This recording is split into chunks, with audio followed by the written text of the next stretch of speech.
Classé monument historique, le Grand Hôtel de la Cloche et ses 5 étoiles brillent depuis plus d'un siècle au firmament de l'hôtellerie dijonnaise.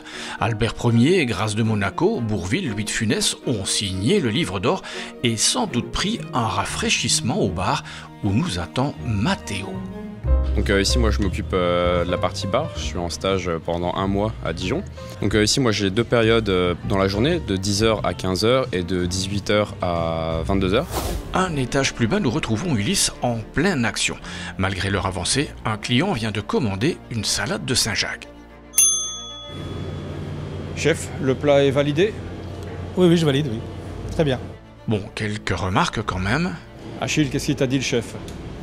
Il m'a dit que mon assiette était très belle, qu'il fallait juste qu'on voit les Saint-Jacques snacker, mais sinon c'était très bien.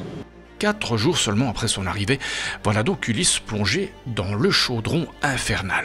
C'est pas que chaud devant, chaud derrière, c'est chaud partout, hein? Voilà, c'est ça, exactement. C'est chaud patate, comme on dit chez nous. Voilà, chaud patate. Oui, mais ça fait partie du métier, mais parfois un peu chaud, mais c'est toujours gentiment. Tempo et style quelque peu différents au bar. Ici on combine le chaud visuel et la glace pilée, mais le son de la cloche est identique.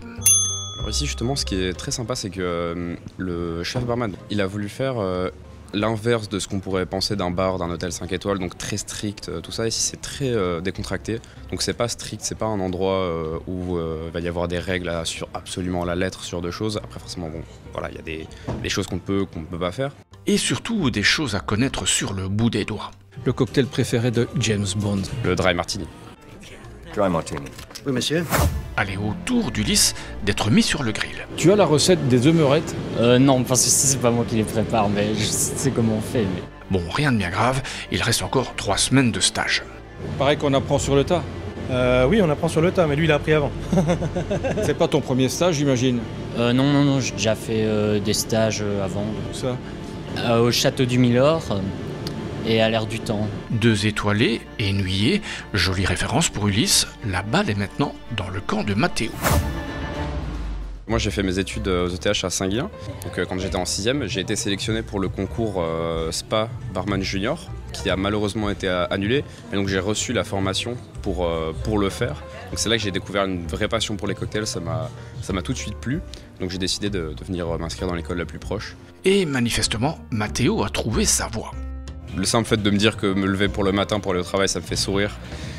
Je passe vraiment une très bonne semaine pour l'instant, donc j'espère que ça va continuer jusqu'à la fin du mois et je serai forcément déçu en repartant. Enfin peut-être pas déçu, je serai heureux parce que j'aurai appris beaucoup, mais je serai un petit peu triste de quitter cet endroit. Au début c'est stressant, mais après on s'y sent tellement bien, on n'a pas envie de repartir.